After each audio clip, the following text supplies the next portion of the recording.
Assalamualaikum.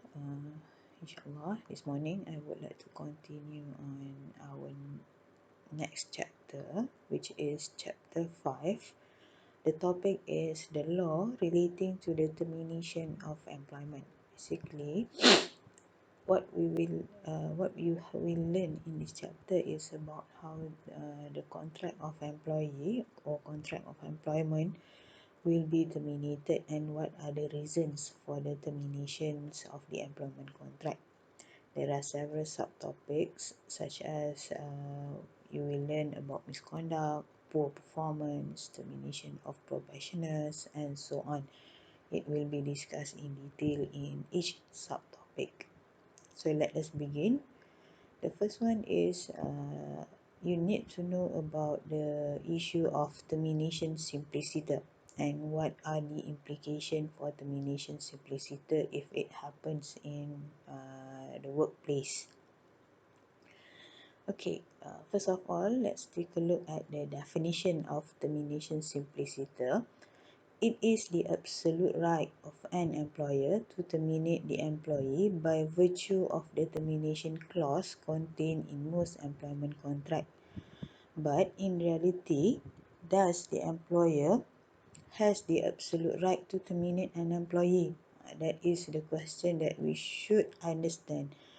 Is it really termination is only the managerial prerogative or the rights of an employer?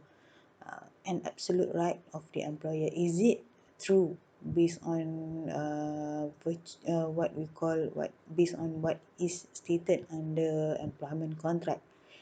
Basically, employment contract normally contain the clause which say either party may terminate this contract by giving how many months, or for example 10 months notice, or pay 10 months salary in lieu. Okay, this term normally it is included in the contract, notice of termination. But is it really means the employer have the absolute right to terminate the employee by only giving the notice as stipulated in the contract? That is what we should consider and what we should know.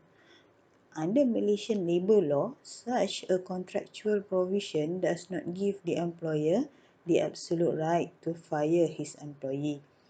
So for sure, you should know that even though in the contract stated that the employer can give several months of notice to terminate us, but that is not an absolute right of an employer. Although Malaysian law recognise the freedom of contract in industrial relations, that freedom needs to be differential to the rules of natural justice. So basically, secara rumusannya, termination simpliciter ni bukanlah kita kata hak mutlak majikan.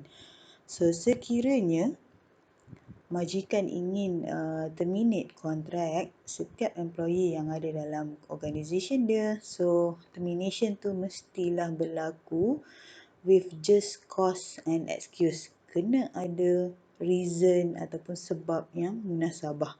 So bukanlah semata-mata berlakunya termination simpliciter. So termination simpliciter tak dibenarkan under industrial relations law or Malaysian employment law. Okay, there are several provisions that govern employer and employees in termination of contract of employment. So basically under EA and Industrial Relations Act era 1967, so there are 6 sections that is focusing on the termination of contract of employment. And basically this section will be discussed in detail once we go through all this chapter. Okay, we have section 20, era. Dismissal must be with just cause and excuse. Section 13, subclause 3, era. Termination and dismissal of employees are regarded as management prerogatives. Section 12 EA 1955, termination must be with notice. Section 13 EA 1955, termination of contract without notice. Section 5, Section Number 5, Section 14 EA 1955 is related to misconduct.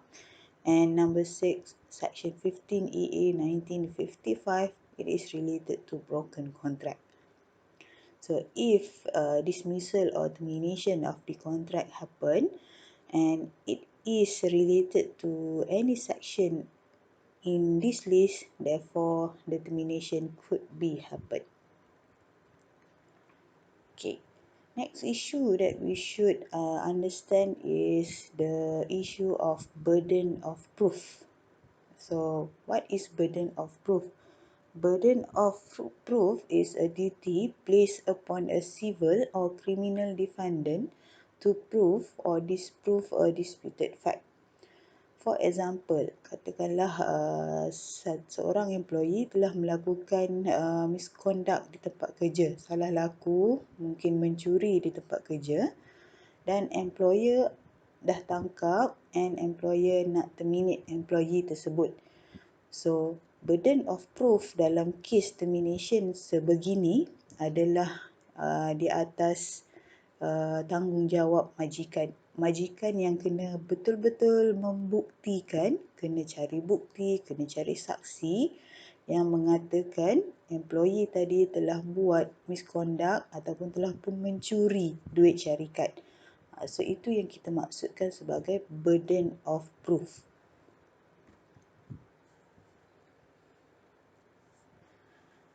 Okay, next is there are two main elements that should be identified before a termination could occur. So once the employer decide to terminate an employee, so the employer should take a look at these two main elements. Is it really happened? Is it really had been figured out? So the first element is the appropriate reasons for termination. So apa sebenarnya sebab kepada termination tersebut? The employer must have valid reason why termination should be done. Several reasons that are appropriate according to the employment law, it is misconduct, redundancy, poor performance, termination of probationers and so on. So kalau berlaku kes-kes yang ada di dalam list ni, mungkin employee buat misconduct, mungkin berlakunya constructive dismissal. So itu menandakan termination tu berlaku dengan sebab yang munasabah. Okay, elements yang kedua, the acceptable procedures for termination. The employers are required to follow the acceptable procedure prior to termination. If fail to do so, the employee can claim unfair dismissal towards the employer. And the acceptable procedures include, the first one is statutory law, such as use of the Employment Act under Section 14, and case law, the use of domestic inquiry, and also principle of natural justice. So, kita kena tengok jika berlakunya memang ada reason untuk termination, such as mungkin employee commit misconduct. So what are the next thing yang employer kena consider adalah acceptable procedures. So bila employee tadi dah buat kesalahan, contohnya tadi mencuri dekat tempat kerja, so adakah employer telah mengikut prosedur yang betul sebelum menamatkan kontrak employee tersebut? So, jika employer telah mengikut prosedur yang betul, so termination tu berlaku secara adil dan employee tidak akan claim unfair dismissal. Tapi sebaliknya, jika employer hanya tahu memang ada reason, ada sebab misconduct berlaku contohnya, dan employer terus terminate employee, tamatkan kontrak, dan tak mengikuti apa-apa prosedur yang sepatutnya yang dah digariskan dalam statutory law dan juga Employment Act case law ni. So sebenarnya employer dah buat kesalahan dan termination tu berlaku secara tidak adil. Employee boleh ambil tindakan untuk claim unfair dismissal, pemecatan secara tak adil kepada employer tersebut. So these two main element. So the employer kena tengok awal-awal sebelum termination tu dibuat. Okay, another issue yang you all kena tahu juga adalah principle of natural justice. So, bila kita conduct apa-apa investigation, apa-apa prosedur yang berkait bila kita nak terminate employee, so kita kena make sure